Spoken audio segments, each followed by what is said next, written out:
अस्सलाम वालेकुम।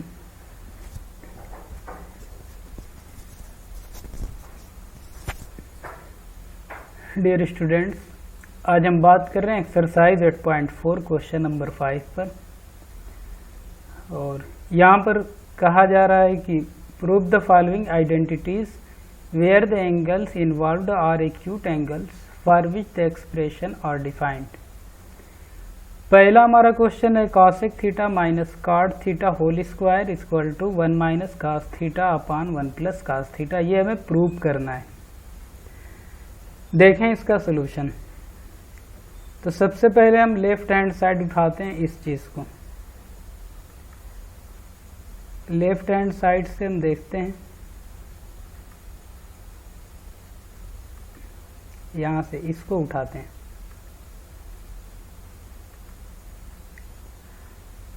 और कॉसेक थीटा को हम लिख सकते हैं 1 अपान साइन थीटा, और कॉट थीटा की जगह पर हम लिख सकते हैं cos theta upon sine theta,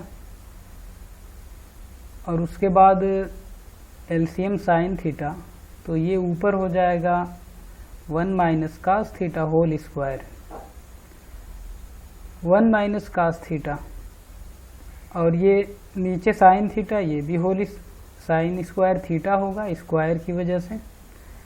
तो साइन स्क्वायर थीटा की जगह पर बाद में हम लिख सकते हैं 1 माइनस कास स्क्वायर थीटा। उसकी वजह है, कैसे लिखेंगे ये चीज, इसकी जगह पर साइन स्क्वायर थीटा, तो यहां उसको पुट कर देंगे।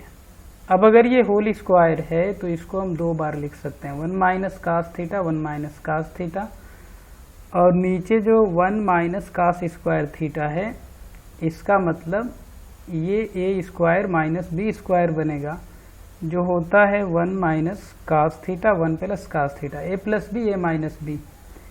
तो माइनस से एक चीज तो ये कट जाएगा यहाँ पर,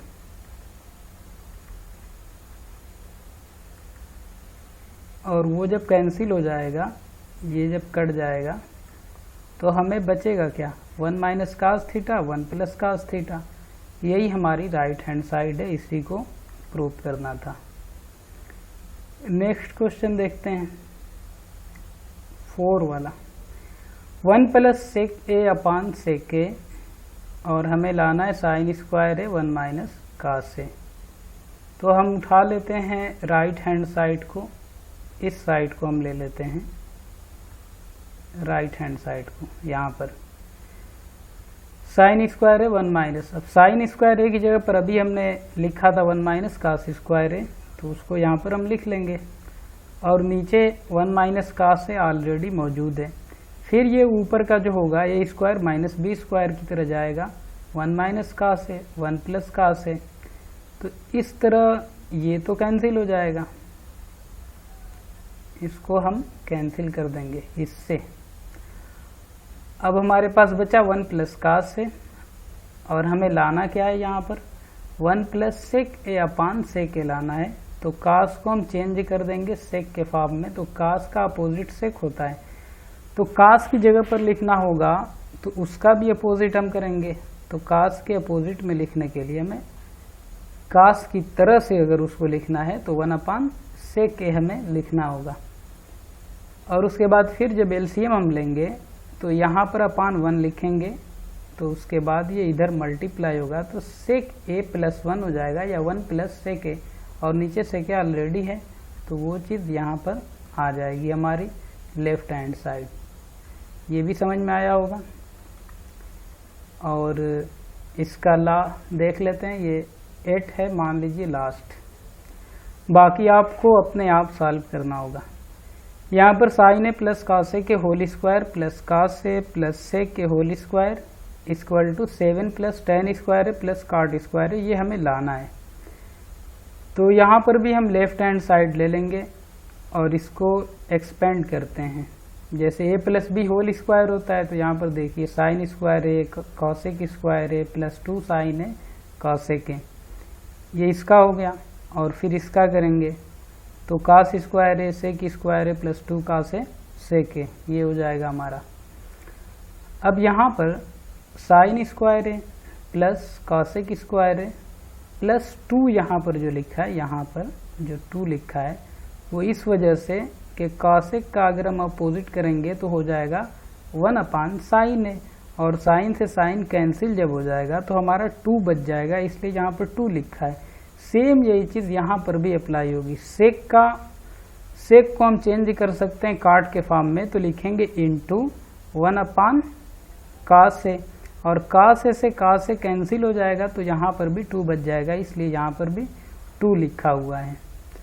तो अब यहाँ साइन स्क्वायर है और cos स्क्वायर है, इन दोनों की जगह पर ये साइन स्क्वायर है और cos स्क्वायर है, इन दोनों की जगह पर हम यहाँ 1 पुट कर रहे हैं और फिर 2 और ये जो चीज़ है यहाँ पर जो 1 + cot स्क्वायर ए दिख रहा है इसको, तो ये हम ले रहे हैं कॉसेक स्क्वायर ए की वजह से। कॉसेक स्क्वायर ए की जगह पर हम लिख सकते हैं 1 + cot स्क्वायर है, ये इसके पहले जो फार्मूले आए थे वहाँ पर इस चीज़ को शो किया गया है। और सेक स्क्वायर ए की जगह, इसकी जगह पर हम लिख सकते हैं 1 + tan स्क्वायर ए।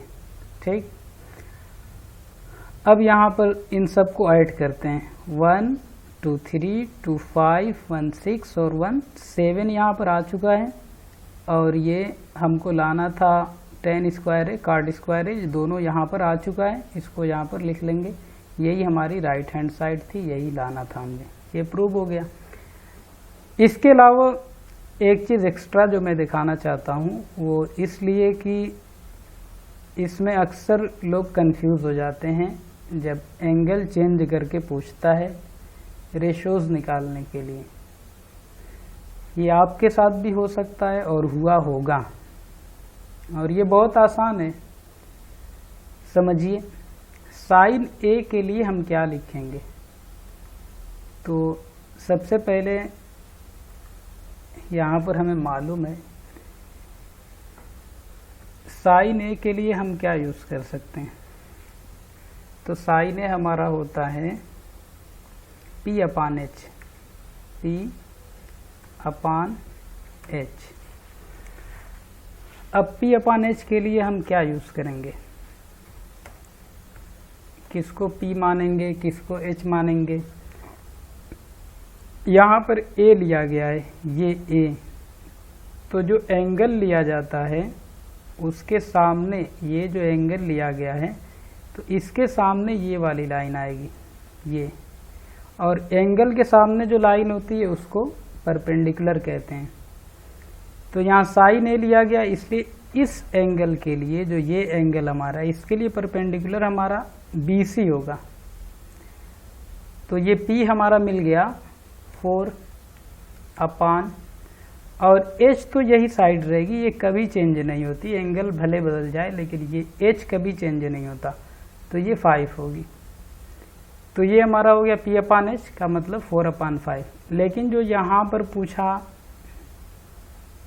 साइन C के बारे में, तो ये भी तो हमारा P/H ही होता है, लेकिन फ़र्क क्या है, फ़र्क ये है कि यहाँ पर C पूछा है तो अब इस एंगल से लिया जाएगा, इस एंगल से, ये C है, और यहाँ से जब लिया जाएगा तो इसके लिए जो परपेंडिकुलर होगा, इसके सामने की लाइन का मतलब ये वाली लाइन, ये लाइन परपेंडिकुलर होगी इस एंगल के लिए, परपेंडिकुलर ये होगा। तो अब हमारा P हो जाएगा 3, और जो इसका H होगा वो 5 ही होगा। ये तो नहीं चेंज हुआ, लेकिन ये तो, ये दोनों फ़र्क होता है, इसको अच्छी तरह ध्यान से इसको याद करने की कोशिश करें। और नेक्स्ट हमारा cos है, तो cos ए के लिए हम क्या लिखते हैं, cos ए हमारा होता है B/H, यहाँ पर नोट कर लेते हैं। cos ए के लिए ये होगा हमारा B/H। अब देखें एंगल A लिया जा रहा है, ये एंगल, तो एंगल A के लिए बी क्या होगा, ये तो परपेंडिकुलर हो गया, बेस ये वाली लाइन बेस हो जाएगी, यानी 3/5 हो जाएगा, 3/5। tan A आप खुद निकाल कर हमें दिखाइएगा, और यहाँ पर cos C और tan C 2 लिखा हुआ है, ये आप निकाल लीजिएगा और निकाल कर हमें इसको सेंड कीजिएगा, ताकि हम देखें आपको समझ में आया या नहीं आया।